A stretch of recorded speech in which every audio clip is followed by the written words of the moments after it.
क्यों मनाया जाता है अंतर्राष्ट्रीय अग्निशमन दिवस?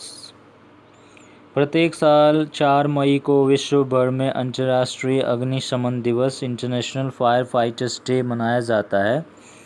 इसे पहली बार साल 1999 में मनाया गया था। इसका मुख्य उद्देश्य फायर फाइटरों को सम्मान और धन्यवाद देना है जो अपनी जान दांव पर लगाकर लोगों और वन्य जीवों की जान आग से बचाते हैं। अंतर्राष्ट्रीय अग्निशमन दिवस का प्रतीक 2 रंगी रिबन है जिसमें लाल रंग आग को और नीला रंग पानी को दर्शाता है। इस दिन यूरोप में दोपहर के समय 30 सेकंड तक फायर ब्रिगेड के सायरन बजाए जाते हैं। इसके बाद 1 मिनट के लिए मौन रखा जाता है। कोरोना का कहर, तेलंगाना में लॉकडाउन 29 मई तक बढ़ाया गया। तेलंगाना के मुख्यमंत्री के चंद्रशेखर राव ने हाल ही में राज्य में लॉकडाउन की अवधि को 29 मई तक बढ़ाने के आदेश जारी कर दिए हैं। देश भर में फिलहाल 17 मई तक लॉकडाउन का आदेश दिया गया है। तेलंगाना ऐसा पहला राज्य है जिसने अपने प्रदेश में लॉकडाउन की अवधि बढ़ाई है। मुख्यमंत्री के चंद्रशेखर राव ने कहा कि रेड जोन में किसी दुकान को खोलने की अनुमति नहीं होगी। ग्रीन और ऑरेंज जोन के लिए 15 मई के बाद हालात की समीक्षा होगी। शाम 7 से सुबह 7 बजे तक कर्फ्यू जारी रहेगा। तेलंगाना में अब तक कोरोना वायरस के 1096 मरीज मिले हैं। रूस ने किम जोंग को द्वितीय विश्व युद्ध स्मारक पदक से सम्मानित किया। रूस ने उत्तर कोरिया के तानाशाह किम जोंग उन को द्वितीय विश्व युद्ध स्मारक पदक से सम्मानित किया है। यह सम्मान उन्हें उत्तर कोरिया में मारे गए सोवियत सैनिकों की स्मृति को संरक्षित रखने के लिए दिया गया है। किम जोंग की तरफ से विदेश मंत्री री शोन गोन ने रूसी राजदूत से 1941 से 1945 की जंग के 75 साल पूरे होने के मौके पर यह पदक स्वीकार किया। मालूम हो कि पिछले साल द्वितीय विश्व युद्ध में जीत के 75 वर्ष पूरे होने के मौके पर किम जोंग को मॉस्को में होने वाली परेड के लिए आमंत्रित किया था। उत्तर कोरिया के नेता ने वर्ष 2015 में द्वितीय विश्व युद्ध में जीत की 70वीं सालगिरह पर आयोजित समारोह में शामिल होने के निमंत्रण को घरेलू वजहों से अस्वीकार कर दिया था। झारखंड के मुख्यमंत्री ने रोजगार सृजन पर दी जोर, शुरू की गई 3 नई योजनाएं। झारखंड सरकार ने कोरोना संकट के दौर में दूसरे राज्यों में फंसे अपने मजदूरों को वापस लाने के साथ साथ ग्रामीण क्षेत्रों में रोजगार मुहैया कराने की रणनीति पर भी अमल शुरू कर दिया है। झारखंड सरकार ने ग्रामीण क्षेत्रों में श्रमिकों के लिए रोजगार उत्पन्न करने के उद्देश्य से 3 श्रम गहन कार्यक्रमों बिरसा हरित ग्राम योजना, नीलांबर पीतांबर जल समृद्धि योजना और वीर शहीद पोतो खेल विकास योजना की शुरुआत की।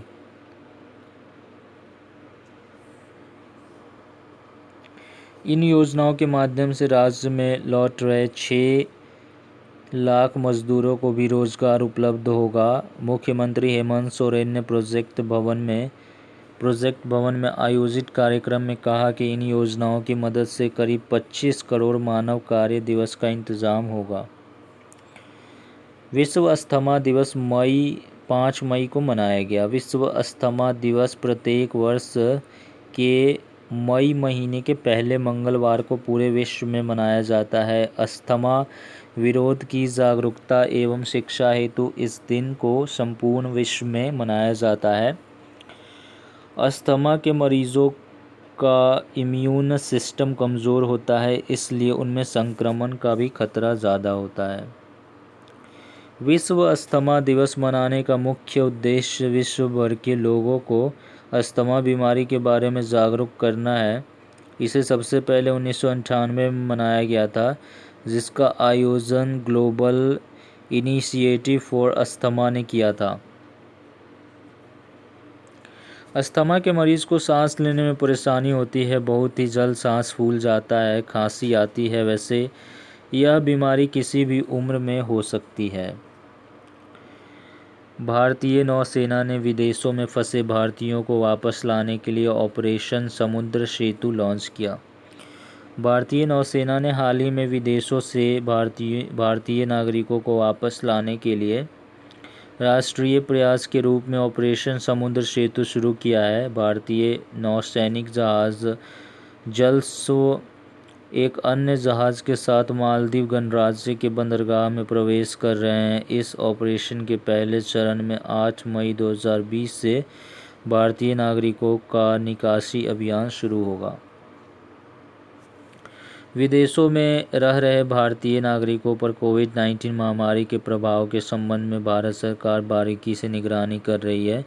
भारतीय नौसेना को निर्देश दिया गया है कि विदेश में फंसे नागरिकों की समुद्र के रास्ते निकासी के लिए उपयुक्त तैयारी की जाए। पहले ट्रिप में 1000 लोगों को वहां से वापस लाने की योजना है। सभी की पहले मेडिकल स्क्रीनिंग होगी। खेल मंत्रालय ने ईमेल के जरिए राष्ट्रीय खेल पुरस्कारों के लिए नामांकन आमंत्रित किए। खेल मंत्रालय प्रतिष्ठित राजीव गांधी खेल रत्न सहित अन्य खेल पुरस्कारों के लिए चयन की प्रक्रिया शुरू कर रहा है। नामांकन की प्रक्रिया आमतौर पर अप्रैल में शुरू होती है। आमतौर पर अप्रैल में शुरू होने वाली यह प्रक्रिया लॉकडाउन के कारण मई तक खिसक गई थी। लॉकडाउन का तीसरा चरण शुरू हो चुका है, जो 17 मई 2020 तक चलेगा। मंत्रालय के अनुसार कोविड-19 के प्रकोप के कारण लॉकडाउन के चलते नामांकन की कागजी प्रति भेजने की ज़रूरत नहीं है। नामांकन की आवेदक और सिफारिश करने वाले अधिकारियों के हस्ताक्षर वाली स्कैन प्रति आवेदन जमा करने की अंतिम तिथि से पूर्व भेजी जा सकती है। पुलित्जर पुरस्कार 2020 जम्मू कश्मीर के 3 फोटो पत्रकारों को मिला यह पुरस्कार।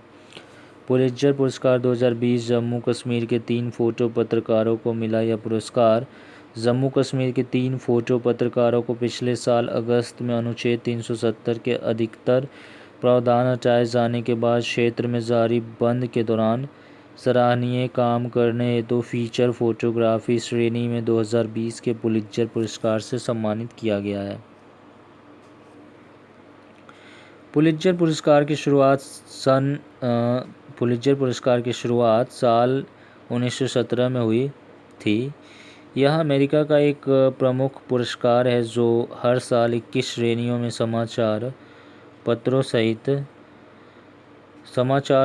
साहित्य एवं संगीत के क्षेत्र में कार्य करने वालों को दिया जाता है। इसके अंतर्गत विजेता को एक प्रमाण पत्र और $15,000 का नकद पुरस्कार दिया जाता है। डार्क मैटर अणुओं के संकेतों को पकड़ने के लिए नए तरीकों का सुझाव। डार्क मैटर डिटेक्टर के ऐसे हर रूप को चुनौती देने में सक्षम रहा है जिसे इसे खोजने के लिए बनाया गया है। यह स्पष्ट रूप से ज्ञात है कि डार्क मैटर ब्रह्मांड के कुल द्रव्यमान का 85% बनाता है, लेकिन यह किस चीज़ से बना है यह अभी भी एक सवाल ही है। शोधकर्ताओं की टीम मौजूदा डेटा का विश्लेषण करने के लिए सहयोगियों के साथ काम करने की उम्मीद कर रही है और यह भी पता लगाने के लिए कि क्या चल रहे प्रयोगों के खोज मापदंडों को अन्य संकेतों की खोज के लिए समायोजित किया जा सकता है। कोरोना संकट के बीच देश में बेरोजगारी दर बढ़कर 27.11% पहुंची। CMIE इस सर्वे रिपोर्ट के मुताबिक 3 मई को समाप्त हुए सप्ताह में देश में बेरोजगारी दर बढ़कर 27.1% पर पहुंच गई है। इससे पहले जारी सर्वे रिपोर्ट के अनुसार अप्रैल 2020 में देश में बेरोजगारी दर बढ़कर 23.5% पर पहुंच गई थी। केवल अप्रैल महीने में बेरोजगारी दर में 14.8% का बढ़ोतरी हुआ था। कोरोना की वजह से भारत सहित विश्व भर की अर्थव्यवस्था ठप पड़ गई है। भारत में लगभग 40 दिनों के 2 चरणों के लॉकडाउन में तो उद्योग धंधे पूरी तरह से बंद रहे। ऐसे में रोज़गार मिलने की आशा नहीं की जा सकती। बड़े शहरों से हज़ारों की संख्या में प्रवासी मजदूर अपने घर वापस जा रहे हैं। दोस्तों, वन लाइनर पे ध्यान देंगे तो वह राज्य सरकार जिसने 4 मई 2020 को ग्रामीण क्षेत्रों में श्रमिकों के लिए रोजगार उत्पन्न करने के उद्देश्य से 3 श्रम गहन कार्यक्रमों की शुरुआत की। झारखंड, जम्मू कश्मीर के कितने फोटो पत्रकारों को पिछले साल अगस्त में अनुच्छेद 370 के अधिकतर प्रावधान हटाए जाने के बाद क्षेत्र में जारी बंद के दौरान सराहनीय काम करने हेतु पुलित्जर पुरस्कार 2020 से सम्मानित किया गया। 3, भारतीय नौसेना ने विदेशों में फंसे भारतीयों को वापस लाने के लिए किस ऑपरेशन को लॉन्च किया? समुद्र सेतु। विश्व अस्थमा दिवस किस दिन मनाया जाता है? मई महीने के पहले मंगलवार को। किस आईआईटी के प्रोफेसर सौरभ लोढ़ा को विज्ञान और प्रौद्योगिकी विभाग द्वारा स्थापित नैनो विज्ञान और प्रौद्योगिकी 2020 में युवा कैरियर पुरस्कार प्रदान किया गया? आईआईटी बॉम्बे। अंतर्राष्ट्रीय अग्निशमन दिवस इंटरनेशनल फायर फाइटर्स डे किस दिन मनाया जाता है? 4 मई को। वह राज्य सरकार जिसने हाल ही में एक बड़ा फैसला लेते हुए प्रदेश में लॉकडाउन को 29 मई तक बढ़ाने का ऐलान किया? तेलंगाना। रूस ने सोवियत सैनिकों के स्मारक और कब्रों समेत कई यादों को संरक्षित रखने हेतु किस देश के शीर्ष नेता को द्वितीय विश्व युद्ध के स्मारक पदक से सम्मानित किया है? उत्तर कोरिया। अगला है centre for monitoring Indian economy CMIEE की रिपोर्ट के मुताबिक भारत में कोविड-19 लॉकडाउन के दौरान अप्रैल में कितने लोग बेरोजगार हो गए? 12.2 करोड़। अगला है हाल ही में विज्ञान और इंजीनियरिंग अनुसंधान बोर्ड ने कोविड-19 महामारी को नियंत्रित करने हेतु इसके गणितीय मॉडल और अभिकलनात्मक पहलुओं के अध्ययन के लिए किस योजना के तहत 11 परियोजनाओं को मंजूरी दी है? मैट्रिक्स योजना। तो दोस्तों, समाप्त हो गया। तो thank you for watching this video. Please subscribe the channel, like and share the video with your family and friends. जय हिंद, जय भारत, वंदे मातरम।